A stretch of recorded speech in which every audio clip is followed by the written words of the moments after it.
Welcome to The Passion Pod with your host, Chris Johnson. Thanks for joining us. Now sit back, relax, and enjoy the feature presentation. Welcome back, friends. Today we're in Los Angeles hanging out with a hairstylist that's likely cringing at my sloppy buzz cut right now because I don't even have the back cleaned up. Our guest today is originally from Missouri, but he's also spending time in Illinois. He's been over in Vegas. He's now in LA. A mystery man who I actually haven't seen a lot of interviews of yet. I watched a little 5-minute thing, so it's going to be a lot of new stuff for me. But I'm hyped to have the chance to share his story. So welcome to the show, early to the set, Rikki Hixx. Thank you so much, man. Thanks for having me. That's awesome. Great introduction. I appreciate you coming. And you're the first guest to get here as early as you did. Even though 15 minutes is not that early, do other people in LA ever show up early? I feel like it's always the opposite. You're right. But I do hair, so I work by appointment, you know? I'm never late. I suppose. So what's the story of, I know we don't want to spend a ton of time on it, but what's the story of growing up in Missouri? I mean, I've never been to Missouri. So on the outside looking in, even though I'm from nowhere, Wisconsin, still I think of Missouri and I'm like, a classy upscale guy cutting hair, that doesn't click. I feel like it doesn't fit, but I've never even been there. Wow, thanks, man. What a compliment. Well, I grew up in Missouri, so I didn't know any different. And which city? St. Louis, mainly, all over St. Louis. Yeah, okay. But I've lived in projects, I've lived in suburbs and everything in between. Sure. In the country, all that kind of stuff. And the one thing that I knew I didn't belong there. I was like, I probably should leave. I always got to go. My sister reminds me of that now. She's like, you always said that you were going to leave one day and not come back, and I did it. You know what I mean? Sure. How old were you when you left, though? How long, when did you start cutting hair? Was it in high school you were cutting hair for your friends and stuff? No, I'm 40 years old, man. I've been doing hair 18 years. I've done a lot of blue collar work before that. Oh, okay. So what'd you do after high school? How soon did you move away? Not until I was probably 21. I was drinking. For sure. Sure. Well, what did you do for work then when you graduated high school? At that point in time when you're 18, what were your dreams at that point? What did you want to do? Well, I'm like I said before the interview, I'm a trailer park pioneer, so I grew up in trailer parks and stuff. And my dad used to work for the city. He worked for the city of St. Louis, Public Works, did asphalt and stuff. Yeah. So I always knew I had to work hard, and I would work with him on the summers to do all that stuff. So as soon as I graduated, I was like, I got to get a good job. I got to pay these bills. So I've always done landscaping and stuff, but I think the first real job, I used to be a trash man. I used to ride on the back of the truck in St. Louis and pick up the trash, old school, you know? Sure. Yeah, that was the first real one, you know? I can't imagine you doing that. Just picturing you right now with your earrings and everything standing on the back of the truck. So what made you initially escape from Missouri? Why'd you leave? It's great. I was dating this girl that didn't work out. Yeah. It was a very toxic relationship. Sure. And I used to be a Boilermaker in the union, and I lost my job, and I had some unemployment, and I met this guy at the Metro in Chicago at a concert, Motley Crue, and he was like, dude, we should form a band. So we started talking on the phone. This was before social media and stuff, really. And we started talking back and forth every couple days, and he was like, dude, you should move to Illinois. I got this bachelor pad.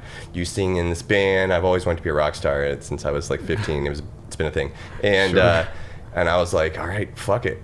So literally I just, on a whim, I sold my car, bought a minivan, got a futon, 2 clothes baskets, MapQuest directions, if you remember that. Oh, I remember. Never been to Illinois before that part, and deep into it. And I followed it, and I went. I just did it. Wow. Were you in bands before that, high school bands and stuff? Yeah, I used to play in this band when I was 15 called Cleared Out, because that's what would happen when we started playing. Everybody left. Yeah, it was cool. The drum, we were a marching band, it was just Sure. It was one of those Limp Bizkit kind of sounding, Oh, rah, rah, rah. Yeah. Speaking of, I was just telling you, I just interviewed Bryson Roach yesterday, who does all the media stuff for Papa Roach. So definitely a similar kind of music then. Was that the kind of music you were into growing up? Was kind of the, I don't know, what do you call it? Grunge, hard rock, rap stuff? All that. Well, really, I'm more of my name, Rikki Hixx, it's Nikki Sixx, it's Motley Crue all the way, Oh, sure. My real name is Richard. But as soon as I moved states, the first state, I was like, that's it, I'm Rikki from now on. This is who I am. This is my alter ego. Let's go. Sure, Beyonce, sure. So then, that's a good comparison. So you get out to Illinois. It was in Chicago specifically? No, Where I thought it was. Illinois? It was southern Illinois. It was Mayberry. It was the country. It was like a small town with like one way in, one way out. So you got there and you immediately, why didn't you just turn Oh, around? dude, it was, well, actually, when I got there, I called the guy that I was meeting up with, and he was like, oh, meet me at this bar. And I'm like, I got my stuff in the car, dude, and let's just go to your place. He's like, oh, meet me at the bar. Yeah. And that's when I should have known that this was a bad idea, but I met him at the bar, and then we went back to his place, and that's when I got to see what the place was. And what was the place? It was a abandoned hotel building that was undergoing construction. So he was not even legally allowed to be there. No, there was about 5 of us in there. You're just squatting. And we were supposed to do like maintenance to live there for free, but it was covered in drywall dust and dirt and grime. And I mean, it ended up being the spot. Like, we used to go to the bar and close out the bar and the whole bar come back, you know, but it was a country town, so. Sure. Well, then what'd you do for work? I mean, you didn't immediately then become a rock star, right? You had to find what'd you do, construction or something? Well, that's the number one thing to me, is like just how I was raised, or the work ethic. I have to get a job. Like, that's important to me. Every time I move, I'm like, what am I going to do? I got to get a job. And I couldn't get one. Like, everybody's like, I'll help you get a job. No one helped me. And I'm sitting at this bar and I meet a tattoo shop owner, an alcoholic, and he's like, you show up tomorrow, you can work here. I showed up the next day and I worked 7 days a week for years there. I pretty much ran that tattoo shop. What was the name of that shop, and what did you do? I mean, you must have, what did you sweep and stuff? And well, I used to apprentice in St. Louis before I moved. You were trying to be a tattoo artist. I was trying to, man. Like, I started collecting, you know, when I was 15, tattoos, and I had this guy, Big Bear Tattoos, St. Louis, and he started teaching me. Like, he taught me all the old school, the coils, how to wrap the coils, all the stuff, how to make the needles. So you knew that before you went to Illinois? Yeah, because it was something I wanted to do, that and a rock star, you know what I mean? I was like, this is going to be cool. How come you weren't doing that in Missouri then? How come you weren't working at a tattoo shop instead of... I was just learning it, so like to apprentice, it takes years, it takes a long time, so I just never... Sure, but I mean, usually when you're like trying to become an apprentice, that's kind of like all you're doing for the most part, and you're just trying to like side hustle job to get through. Were you doing like an apprenticeship type thing in Missouri, or he was just like someone you knew and you would go there periodically, or what? Yeah, he was someone I knew, and I would just sit and watch him and then clean up his shop and then ask all the questions, you know. I didn't get that deep into it yet. Okay, gotcha. So you met this tattoo shop owner, and then you were there every day for 7 years. That's a long time to not... 7 days a week. 7 days a week. How many years were you there then? It's hard to say. I'm gonna say 3 to 4 years. Gotcha. Yeah. That's a long time to not end up becoming a tattooer, right? Usually apprenticeships are 2-ish, depending on the person. In Illinois, like, right? Yeah. I ended up tattooing a little bit because I tattooed myself first, and I had to get the ball rolling. But I started piercing, so I studied that, and I used to just stab people for money. You know what I mean? Just like, it was crazy. Eventually, you did something that like was a little less painful, but still like an aesthetic thing like that. When did you start cutting hair then? Well, man, when I was living in Illinois and I was working in that tattoo shop, I plateaued. You know, I got to that point where I was like, this isn't for me. Sure. Like, I'm around all these people that I don't feel like I'm these people at all. Like, I'm different. I need to become more. What am I going to do? And I remember just having that feeling of like, oh my God, what am I going to do? What am I going to do? I don't have an education. I don't have anything, you know, what am I going to do? And it's a small country town. There's only so many options. I can work for a factory. I could go maybe, you know, do something like that, you know. So I wanted to do hair. I've always wanted to do hair since I was a kid. I always cared about my hair. That was a big deal to me, so I applied for a hair school. And I didn't get any help with it. Like, my family couldn't help me, support me financially through it. I did it all on my own. I got all the loans, got all the grants, and I used to commute over an hour each way to hair school, dude, for real. Okay. It was crazy. How long you were doing that while you were still working at the tattoo shop? Yeah, I come back from school, go to the tattoo shop, close out the tattoo shop, go to the bar, close out the bar, go to the school. You know what I mean? I can't believe I graduated. How long was school for that? I stayed extra long because I needed extra money financially, you know. So they're like, if you just hang in, we'll get you another loan. Sure. So how long was that? Oh shit, probably 2 years. Okay, so that is quite a while for that kind of schooling. Okay, and then once you were done with schooling, did you like cold turkey, I'm done with the tattoo shop, immediately cutting hair, or what happened? There was a lot to just going to hair school because I always wanted to do it. And then once I got in, I'm like, okay, this is it. Yeah. This is it. And then as soon as I took the first course, like they teach you how to part someone's hair, I couldn't do a straight part to save my life. I'm just losing my mind. Like, I can't even part your hair. How am I going to do this? You know what I mean? Because everything's riding on doing hair right now. You know what I mean? Yeah. And I don't know. I just knew that, like, This is the thing, you know what I mean? This is it. Did you end up getting a job then at a salon fairly quickly, or were you like, did you go, like, what did you do? As soon as I graduated from hair school, the tattoo shop owner kind of got nasty about it, and he was pick one or the other. You're either going to work here or you're going to go do that. And I'm like, well, see ya. So I left him, and then I started working for like a Regis in the mall. Oh, so sick. Then I went right into a mall setting, a country town mall setting. And I was Motley Crue. Like, I had black spiky hair, eyeliner, smoky eyes. I mean, I was like Good Charlotte, you know what I'm saying? Like, I was in there, dude. Looked like a complete weirdo in a country town, you know what I mean? Sure. Had no clients, had none of that. I remember a lady, actually, one of my first clients at Regis there.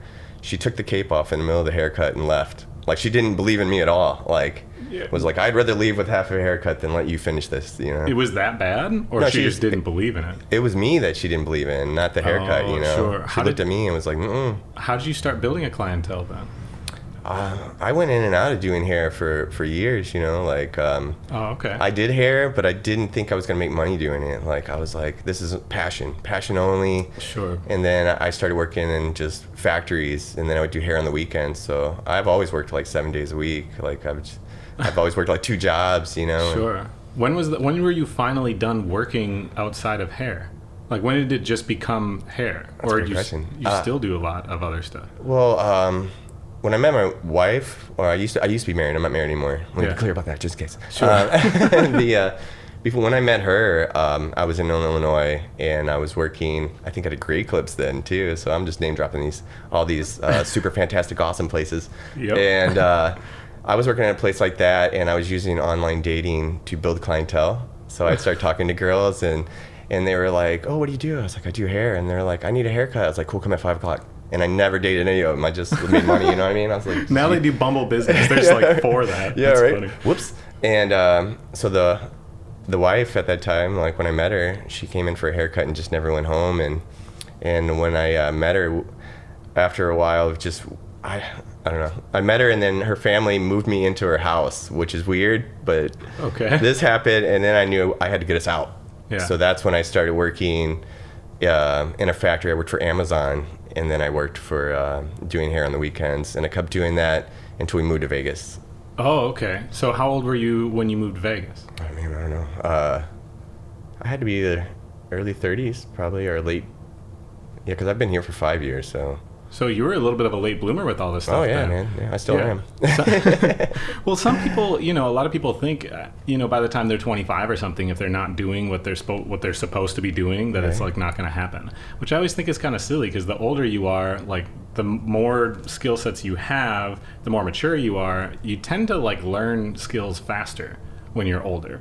Just, I don't know, you have a different mindset going into it. Like, I've met tattoo artists that didn't start drawing till they were 30.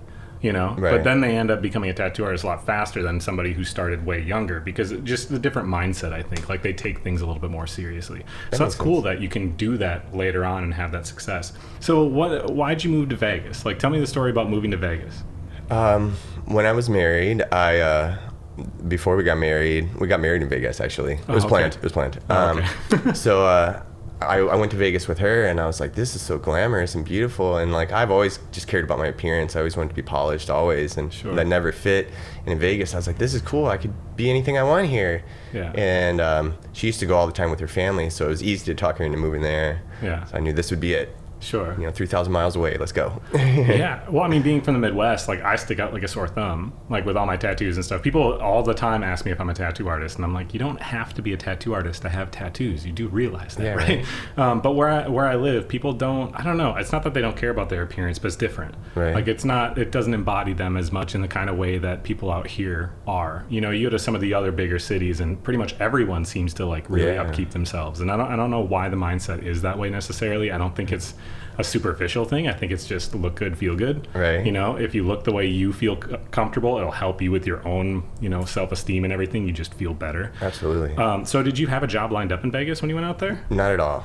I did it again. It's like, what am I going to do? So you got another van, moved out, and lived in a hotel. No, what actually happened, though, with her? How'd you get out there? We took 2 cars. I followed her car all the way to make sure she made it safe, and we just took like I think 4 days or 3 days, you know. Yeah. Stopped at every sketchy motel and every sketchy gas station along the way, I think. Did you have a place lined up to live? I mean, you must have. We had right? a friend. We had 2 friends that already lived there, and they were like, "You could crash with us until you figure it out." Oh no, I can't imagine. Like, I mean, it's already like couch surfing and crashing at people's houses. I feel like it's tough when you're 21. Yeah. When you're married in your 30s, I feel like that's a whole nother level. Yeah, that was stressful. It's like, okay, I gotta get a job. I'm asking everyone too, like, hey, where do you work? Are you hired? I was just going so hard for it, you know. What'd you do for work then when you got there? I mean, you must have gotten doing hair at some point pretty quickly, right? No, I worked for Amazon again, distribution center, where I sucked. Like I never. They thought my name was Robert the whole time. Like they didn't even know who I was. I no-showed them, and I remember calling like, Robert, we're gonna have to fire you. I'm like, oh great, Robert doesn't work there. But so yeah. How'd you get in with hair then? Where did you end up working? Another like Great Clips type thing or what? Well, I started going to this barbershop called High Rollers, and they're kind of like they're traditional like cholo kind of real cool environment. So I used to hang out there, and I was like, man, I want to be like you guys, but I've always been a hairstylist, not a barber. Yeah. So I was real inspired by the barber culture of this. You know, the guys would sit there for 2 hours just to talk shit. You know, like this is cool. So I just thought outside the box of getting a job, and I had to transfer my license from Illinois to Vegas. That takes a minute. That takes some time to do that. Okay. So I remember there's an Air Force base there, and federal Trump state. So like if you work on Air Force base, you can have a license anywhere. So I applied. Oh, okay. And I got hired magically. I don't even know how. I don't know how I got hired. Looking like this, I got hired. Yeah, so they obviously don't have the exact same stipulations and rules as far as like visible tattoos if you're not like active in the military. So what was working for the military like? All I think of is like, have you seen you must have seen King of the Hill, right? That's what I think of every time, that's dude. what I'm saying. I'm a barber for the US military, like cotton and all that stuff. Dude, my dad sounds like Boomhauer, I swear to God, dude. My dad sounds like that. That's weird you said that.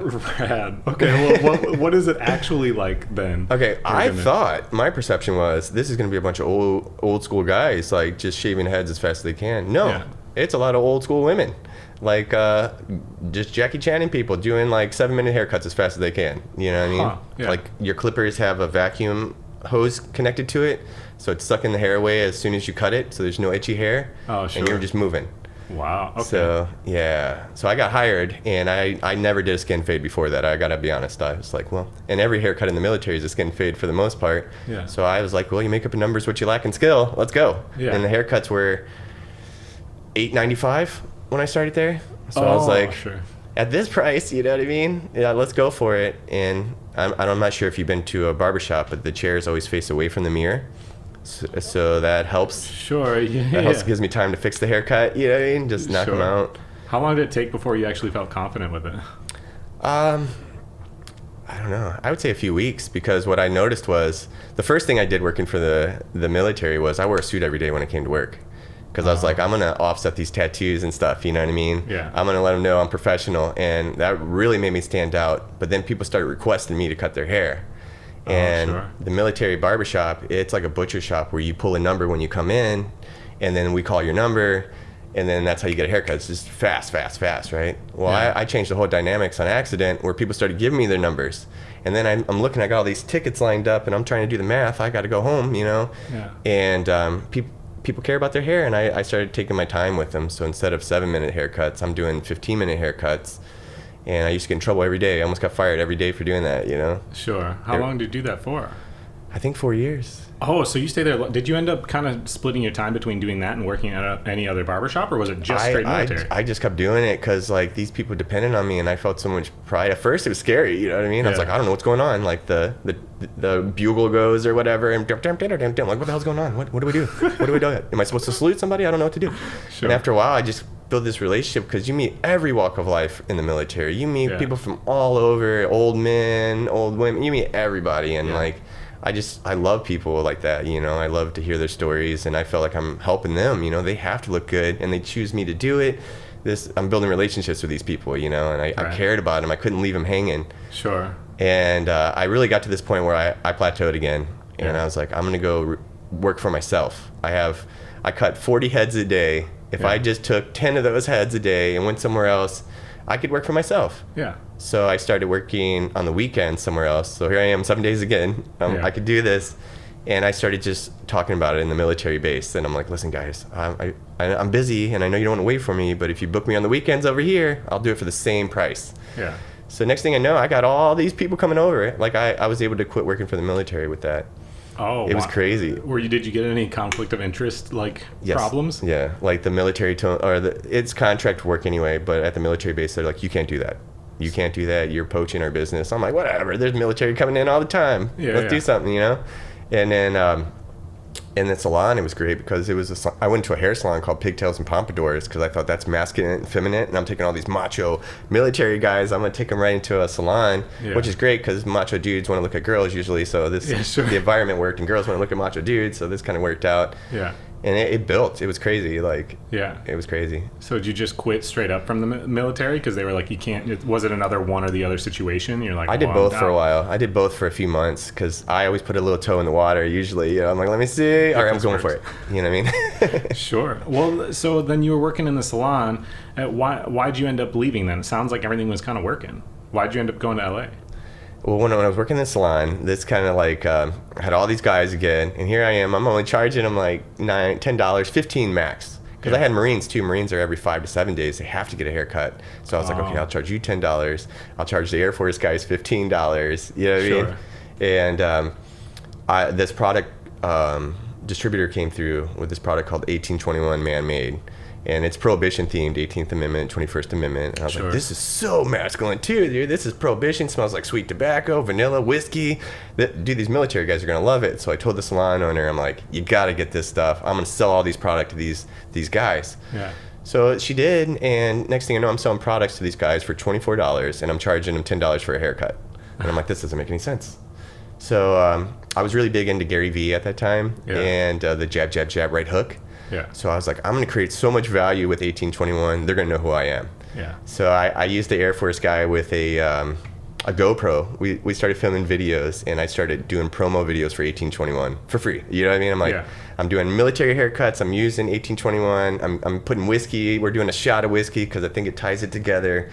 And I'm just sending it to them. I'm just tagging them on everything because that's give, receive, you know? Right. So then I tell a distributor, hey, I want to meet the owners of 1821. When they come to town teaching a class, sign me up. I got to meet them. I just love them so much. I loved them so much that I felt like it was my brand. It was weird. It was just like, I love it. So I did. I got to meet them. And the day before I met him, I took a picture of a little cute kid, like a 5-year-old, holding their can of hairspray with a comb over. And when I met him, I was like, hi, I'm Rikki. I tagged you with that kid. And they're like, oh, yeah, I saw you. And I was like, I would love to be an educator. And they're like, okay, yeah. How about we'll send you some products. How about that? Just tag us. I'm like, I just kept going. I kept tagging them. I kept creating content for them. I was pretty much working for them without working for them, right? Right. So the next thing I know, I got Daniel Alfonso in Hollywood hitting me up on Facebook, of all places. And he's like, what's up, bro? You ever think about moving to LA? And I was like, no, not really. And then that was it. 2 weeks later, he hits me up again. What's up? Hey, I want to meet you. You come to me, or I'll come to you. I'm sorry, that's what he sounds like. Sorry, Daniel. No, it's okay. And my wife was like, all right, we got to go see this guy. Let's see what's up. I knew who he was because Daniel was on a reality show back in the day called Daisy of Love. And I used to watch that shit because he was the hairstylist putting on eyeliner. That was me, dude. You know what I'm saying?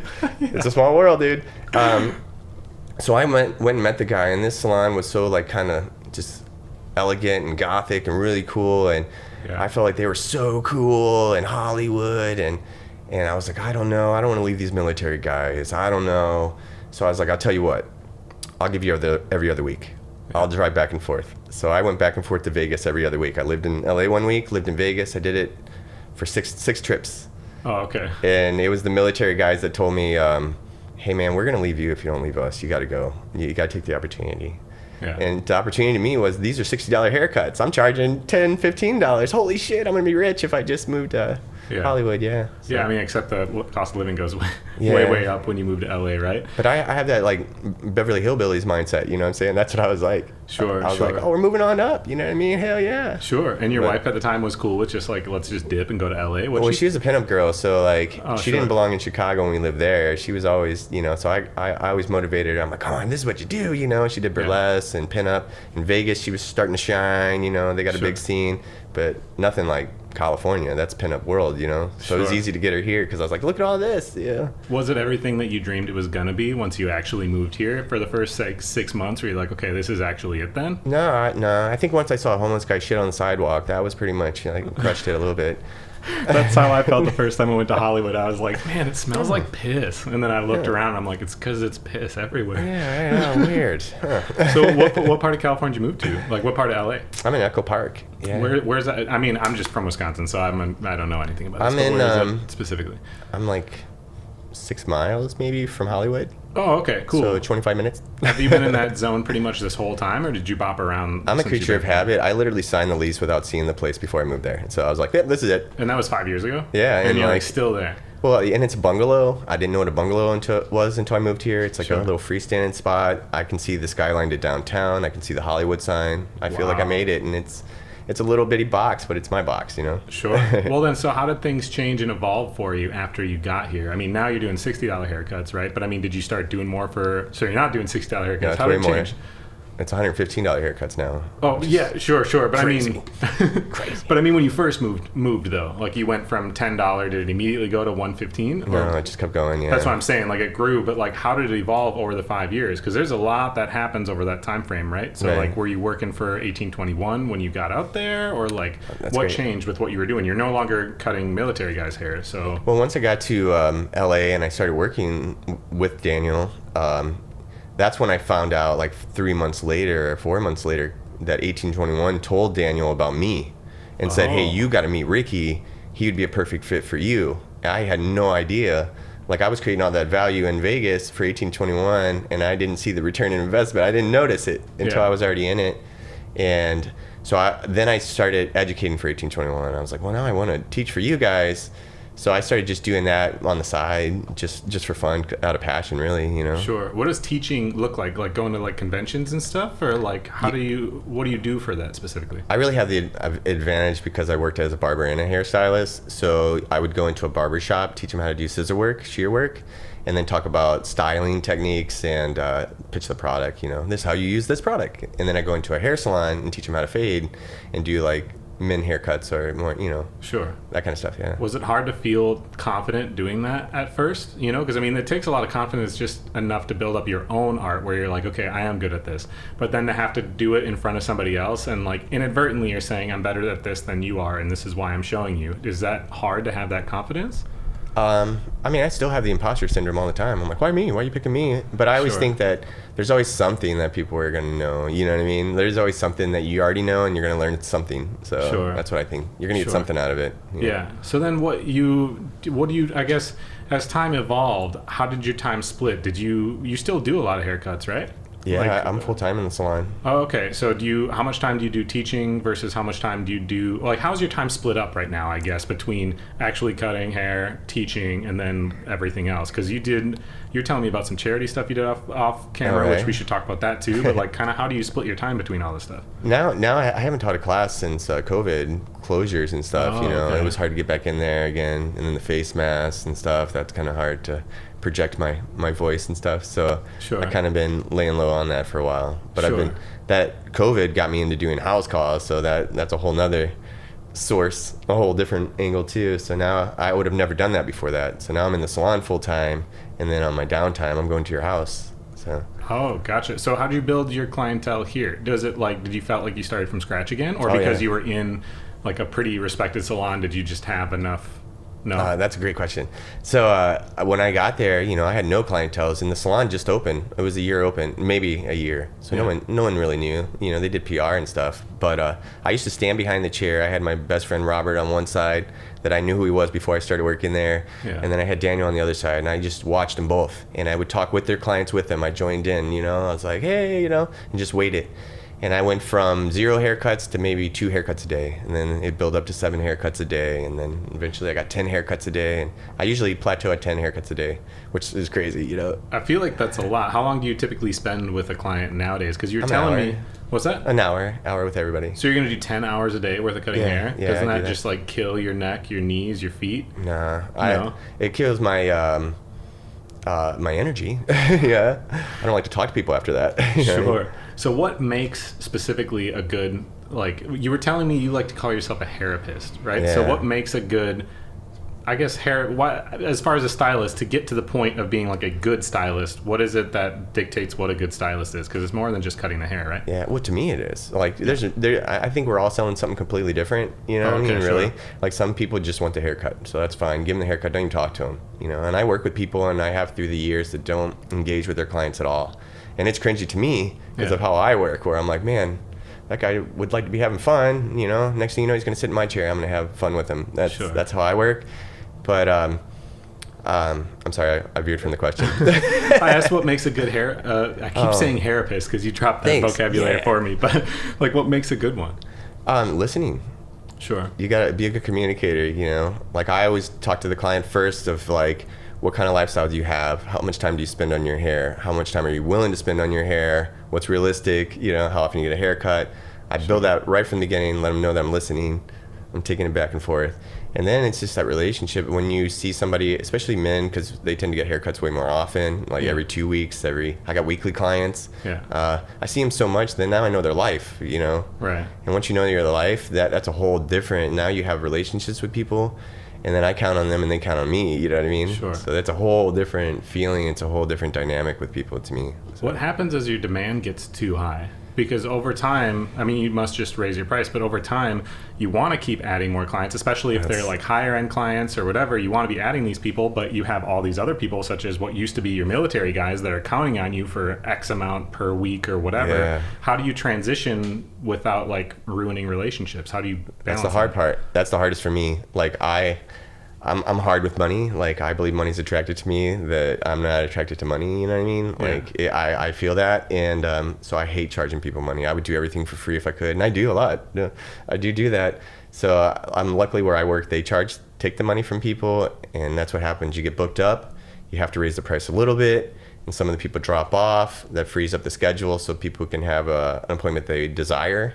Sure. You know what I mean? And then that's how you have to keep doing it. So that's how the price goes from $60 to $115. Sure. Is supply and demand, you know? Yeah.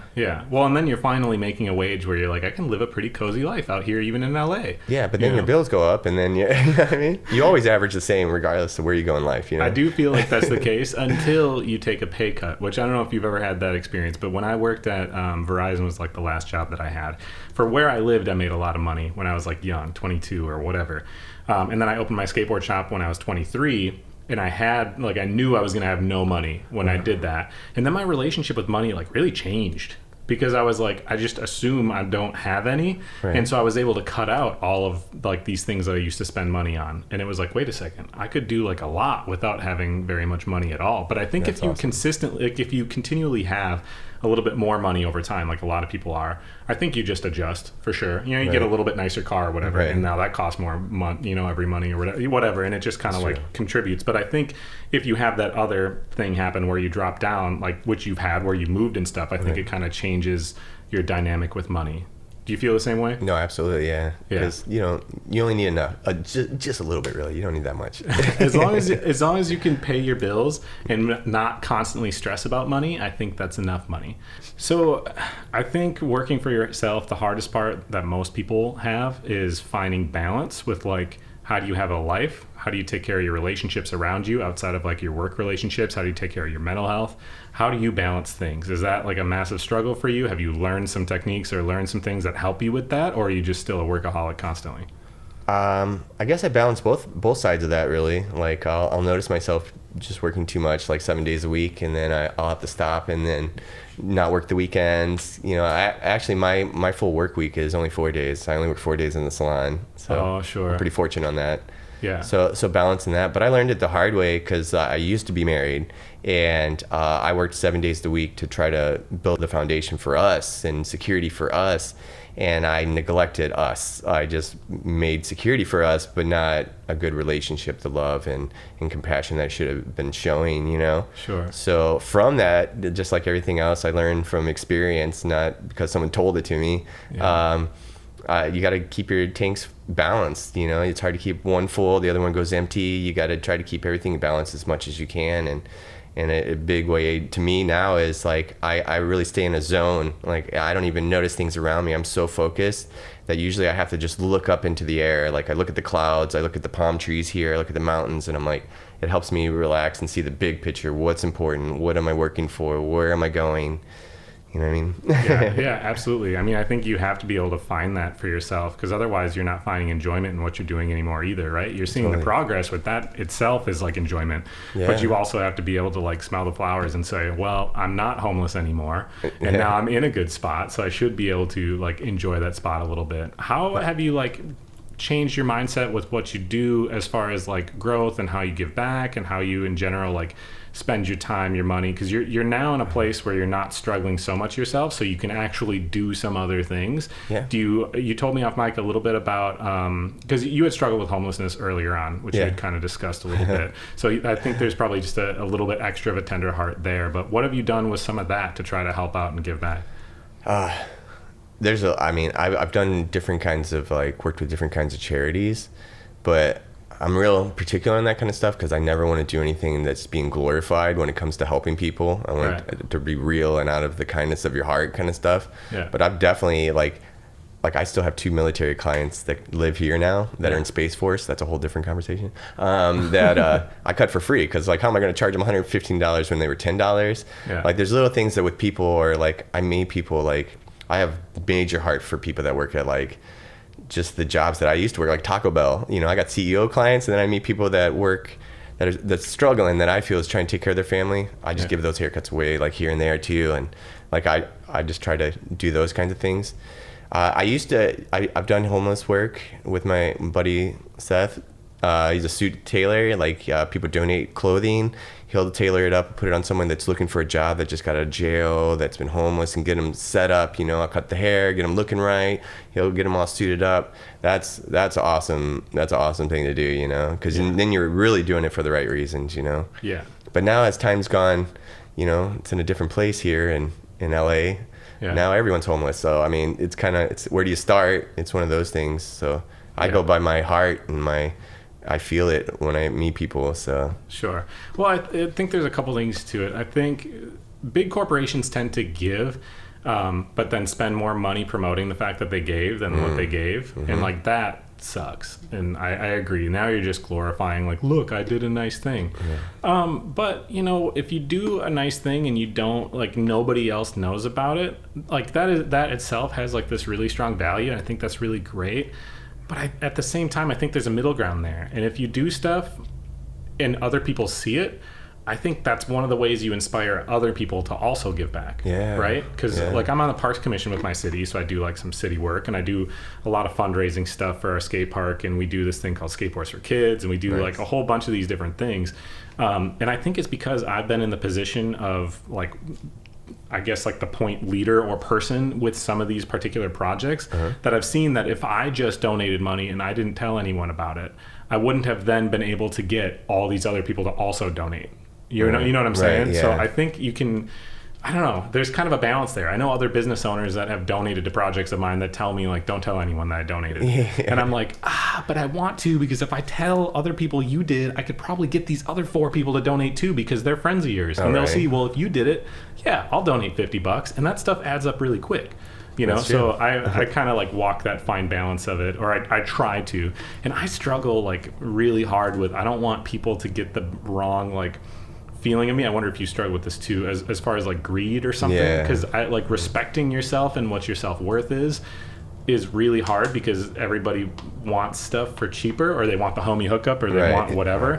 Right. How do you deal with that, like standing your ground on like, this is what I'm worth, what I can give, this is as much as I realistically can, and respecting yourself in that kind of way, without feeling like you're being greedy or being a jerk, because people will throw it in your face that you are when you aren't. You know what I mean? I've just had to live that.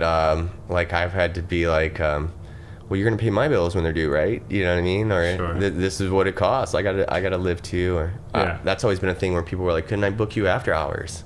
I'm like, are you gonna stay at your job longer? You know, that's kind of hard. You know. I think maybe it helps a little bit that you're at a salon and you have somebody else. That kind of is like, well, this is the rate. So you know what I mean? There's somebody there, and I've known other people who they have like a manager or whatever, where it's like, okay, if you have an inquiry, you hit up this person. Because that currently, and I've said it on the show a bunch of times, but that's been my struggle, is like right now I keep saying yes to all these like things, and I'm like, I want to do all this stuff, but I'm like burning myself out too. I only have so much energy. So right now everything for me is like kind of going and popping, and I got all this stuff going on. I'm broke still. I can barely pay my bills, and I'm tired, but I'm doing all these things. I'm really excited about all these opportunities. Where are you at as far as the trajectory of the path you want to be on? What are the current like goals and stuff that you're trying to reach? Nice. I just like talking with people. I love to inspire people. I care. All my clients, I know their life faster than I know their haircut. Like I could tell you everything about everybody. Like that's the connection that I want to do. I want to probably talk for a living. Like that's what I like to do. I like to jibber jabber, Sure. Haircut's a filler. Do you have goals to work like bigger events and stuff, or like on sets with things, or like do you have other things you want to do outside of what you're currently doing? I want to do a little bit of set work for sure. That's my next big move. What kind of set work? Like superhero movies, or like what would be the dream? I have a buddy, my best friend Robert. He's inspiring me right now, as he usually does, and he's doing that. And I see that he is just going to a set. He's working maybe 2 hours with one person and making a week's income in 2 hours. So I'm seeing the next phase of this. I'm like, I've never even thought about that. I didn't even know these were options. Sure. So I got somebody to tell you about off mic that might be a really cool thing, so we'll get to that one a little bit later. But okay, so I always ask the same 2 questions at the end of the show because they're like my favorite ones. And the first one is, can you please share a story of an experience that you had that you're really grateful for, but it only happened because you chose to pursue your passion for, in this case, cutting hair? All right. When I first started working in this salon in Hollywood, I have this client. I still have this client. His name is Matt. He owns, I'm going to say 37 Chevron gas stations. And that blows my mind. And he's a little bit younger than me, which also blows my mind. Right. And this guy is he motivates me just by his actions. And when I moved here, I got caught by State Board when they came into the salon. That's like the health department for hair. And I didn't have a license yet in California. I didn't have it transferred yet. And I got hit with a $1,500 fine, and so did the salon. And I freaked out because I didn't have that kind of money then. And it wasn't that much longer before I got it fixed. They came back and got me again. And when they came back, I ran outside. Like I tried to hide, but they got me. $3,000 now I owe. I'm about to lose my license. Everything that I worked for doing hair is about to be gone. And this guy goes, I got $3,000 right now. Let me pay that bill for you. And I was like, no thanks, dude. I got it. But thanks anyway. And he's like, I got it too, man. Let me just help you. He had it in his wallet. Like he literally shows me. And I was like, no, seriously, I'm not that kind of guy. I can't take that. And he's like, let me just pay for these haircuts up front. I get a haircut every week. How about I just pay for these haircuts every week? We'll put it on the calendar. And I was like, okay, but you're not going to tip me then. And he's like, all right, deal. He tipped me anyway, and we did that. And that was hard for me to do, but I learned to accept a gift from somebody because it means something to them too, to be able to help people. And now, I do his whole family's hair, his nephews, and I see him as a real leader, how he raises his family, how he treats his employees, and just grinding all the time. So that's a hell of an experience to me. I like to tell every hairstylist that because it's the relationship building 100%. It's not the clientele. Man, I can't imagine that happening. But, there's a difference. Sometimes people say like, hey, I could help, but you could tell, you have to read it, right? People say it just out of like, I'm right here. It feels awkward not to offer to help, right? In which case, then you're like, no, it's cool. But if somebody goes and continues to insist like that, we gotta like be able to let ourselves be vulnerable in some situations and say, well, the world is trying to tell me something in this moment, right? This person's trying to do something for me, and that doesn't mean I can't do something for them in return, or maybe I don't have to do something for them, but because this kind gesture has been done towards me, I can then in turn go do something else for somebody else. That's just kindness, right? And that's what that person wanted. So sometimes it's okay to accept help in the right situations. Now, can you share a story of a mistake that you made? Because this one was a mistake. You actually accepted the help, right? So what's the story of a mistake that you made that taught you something valuable that somebody listening might be able to benefit from? I would say my marriage, now being single, like I was married for 6 years, 10 years altogether. And, I come from a family, my parents married each other 3 times, you know what I'm saying? I don't have a good foundation of that. I didn't notice that I needed that, and I didn't give that attention where it needed to be. I gave the attention to everybody else. So that's definitely a lesson. Yeah, I think you take some things for granted because they're so stable in your life. Absolutely. That you just like can't imagine they're not there. You know what I mean? Yeah, I kind of had totally. the same thing. I got divorced, and that was part of it too. Is I was just working all the time, so it's hard to like. But the thing I think is like you got to look at like what are my actual goals. You know what I mean? Totally. And it's not usually money. And career goals are real goals, but typically it's to get you kind of somewhere, right? Hell to yeah. get you like a lifestyle that you want to have, whether it's like respect with people or a home or whatever. But a big part of that is the relationships. No one wants to be alone. Oh, totally. You know what I mean? And so like just because it seems like a stable thing that you already have and you've already achieved doesn't mean that you can neglect it, because that's a big part of your life that you want to have. Oh, totally. You know what I mean? So that's something I think I've learned from my first marriage as well, that I feel like I'm carrying over into my partnership I have with Right. my partner now. But I mean, I guess we'll wait and see how that works out. Maybe I am better, maybe I'm not. Hopefully I'm better. I definitely see the positivity and everything too, because like it's kind of, I see the humor in it a little bit, because I literally went from being homeless at some point in my life to now I live in one of the most expensive cities in America, and it's an alimony state, so now I pay 2 rents. I went from not paying for a home to now I can pay for 2 homes. So boo-hoo. You know what I mean?